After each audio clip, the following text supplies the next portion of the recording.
Welcome, Mandy, to Shaping Tomorrow by Board Infinity. It's such a pleasure to have you here. I think you're one of those very lively individuals that I have seen in the career services function, and I haven't seen such an individual across, I would say, probably 100 institutions that we've partnered with. It would be an injustice if I give your introduction. I would love you to give your introduction to the audience. Yeah, amazing. Thank you. It's lovely to be here and thank you for talking to me today. So I'm Mandy. I am the Head of Career Development and Employee Relations here at Hult International Business School. My background is in talent acquisition and HR. I've been doing this for 14 years plus now, and my coaching journey really started around 4-5 years ago when I joined Hult in 2019 back in London, and prior to that I was building talent acquisition strategies in recruitment teams across different industries in London primarily, and that really skilled me up and taught me a lot around career skilling and hiring processes, and it's very much what I draw on to coach the students here at Hult today. Great, awesome. Mandy, so a couple of things with respect to your experience. You have that unique blend of working in the industry, being on the other side of the table, and now you are on this side of the table. Yeah. And I think you have spent doing this work in 2 geographies. Tell us a little bit more in depth into that experience. Yeah, absolutely. So when I was in my last role, I was working for a consultancy business in London. And when I joined that role, it was a brand new role in talent acquisition. I was responsible for hiring across 25 departments for a 250 sized company in London and across London as well. And my primary strategy was, right, let's kind of understand how we're going to bring talent into the business. And I collaborated with a lot of local schools in the London area. And obviously there's a lot of top universities there that we can draw from. But it was a data consultancy. So we were looking for niche experience to bring like an early talent pipeline of programmers, data scientists. And it was very niche and it was very competitive as well, because there was a bit of a talent shortage in that market.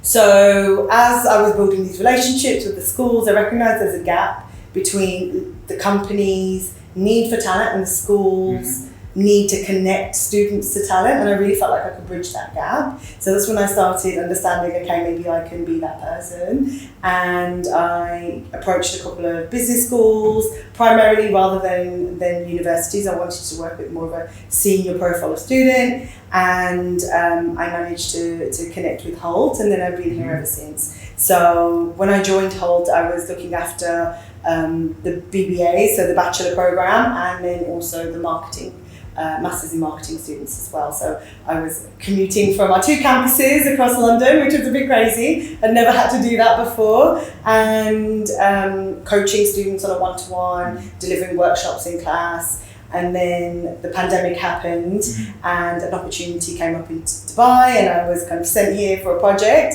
And cut to 4 years later, I'm still here, and I'm now heading up the team, and it's fantastic. So great, awesome. So tell us a little bit about Hult International Business School in Dubai. What are the kind of students? What are the kind of programs? How is it uniquely fit in the market? Yeah, absolutely. So I think Hult is uniquely placed here in Dubai and the UAE as a whole. We're an international school.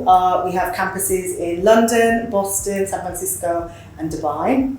We have rotational centres as well. And during the summer months, we do these things called city seminars, because we are an international school and we want to retain that internationalness as much as possible. Yeah. So we do week-long seminars in loads of different cool cities across the world. I had the pleasure to go to Seoul this summer, which was fantastic. So we want to represent the student body as much as possible. At any one time, you can have up to 60 plus nationalities in a classroom. Last year, we won the Guinness World Record for having the most nationalities in a classroom. So this goes to show very much what is the foundation and the experience of what you can get here at Hult. So we're bringing this now to Dubai because it's representational of the city. You know, it's an 80% expat community, and our school represents that as well. But what we also do at Hult is experiential learning, practical learning. So if you want the sort of master's program that's going to require you to write essays, assignments and exams, then I don't think that this is going to be the program for you. If you want to work on consultative projects, you want to be in touch with world-class faculty, get involved with industry professionals that are coming and giving practical examples, practical assignments into the classroom, then this is the sort of experience that you'll have. 80% of what we do is more aligned to that type of work than it is that kind of traditional sense of learning, which I think is really great because not every learning style fits for every student. So I think people can really adapt and take themselves out of their comfort zone, because a lot of the students, they have to work in groups primarily. So just kind of replicating that team culture that you would have in the working environment, and that comes with, good experiences, bad experiences, challenging experiences, but it really does shape and grow and skill up our students as well when it comes to those softer skills. So we're bringing all that here to Dubai, and it's very much it's education from a kind of UK, US kind of learning system, and we're bringing it into the Middle East, and I think we're uniquely placed to do that. Great, awesome. So if I want to kind of deep dive into the hiring as well as the student preparation side, probably we'll start with the hiring piece.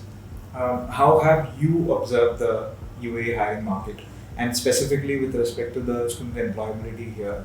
What are some of the things that you kind of looked at while trying to set up this whole engine of career services? Yeah, wow, it's a big question. It's a really big question because it's actually really difficult to talk through this, because I arrived here in very early 2021, and obviously it's at the tail end of the pandemic. The city looked completely different to what it is today. And there's data around the volume of people that are coming to the city. I believe that there was like 250,000 people just within the last kind of 6 months. And this is a relatively small geographical market. Yeah. So how do you compete in that environment when there's an influx of people coming in constantly?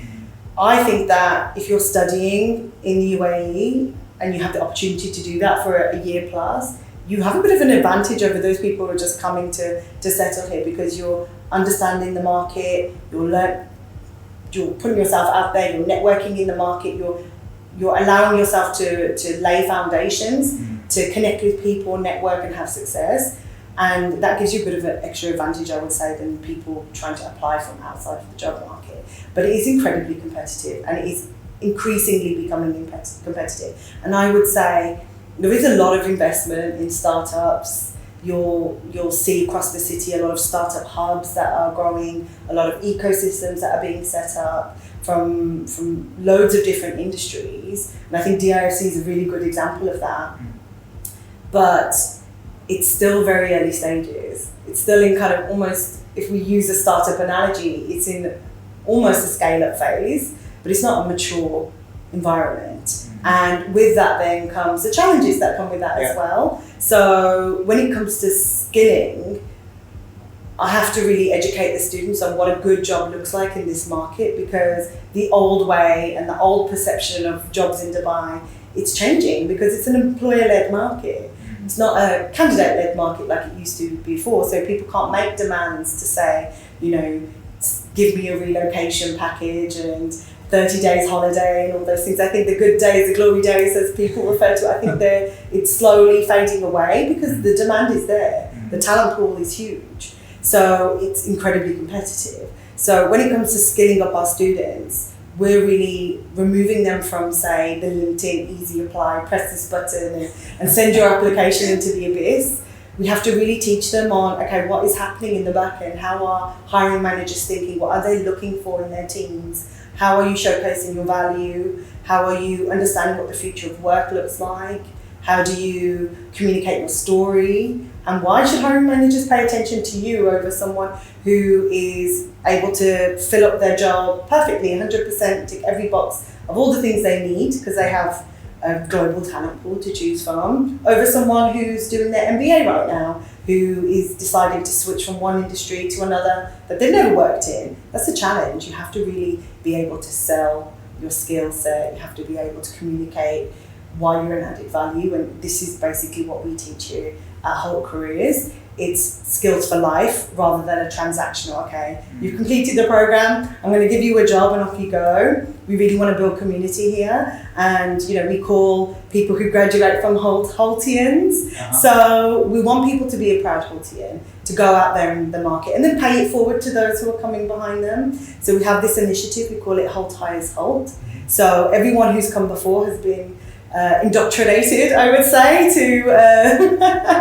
to pay it forward, and they see the benefits of it because they get the Hult DNA. They're able to hire people who've had the same experience as them, and that's very much how we kind of build our talent network, through this network of alumni who want to kind of come back to the school and hire people who've been skilled up in a certain way. And also then we're connecting with employers in the market as well, some kind of big global players also, who see the value of the way we teach our students education as well. So it's a two-pronged attack. Well, it's a three-pronged attack actually, because we do the in-class skilling, and then we basically connect them with alumni. We make sure they're out in the market and they're networking. So for example, we made sure the students had tickets to GITEX, which is one of the biggest kind of conference events in the city. And then also we're like, right, you can also have to navigate the application process. So we're trying to cover all bases as much as possible. So you're saying Hult is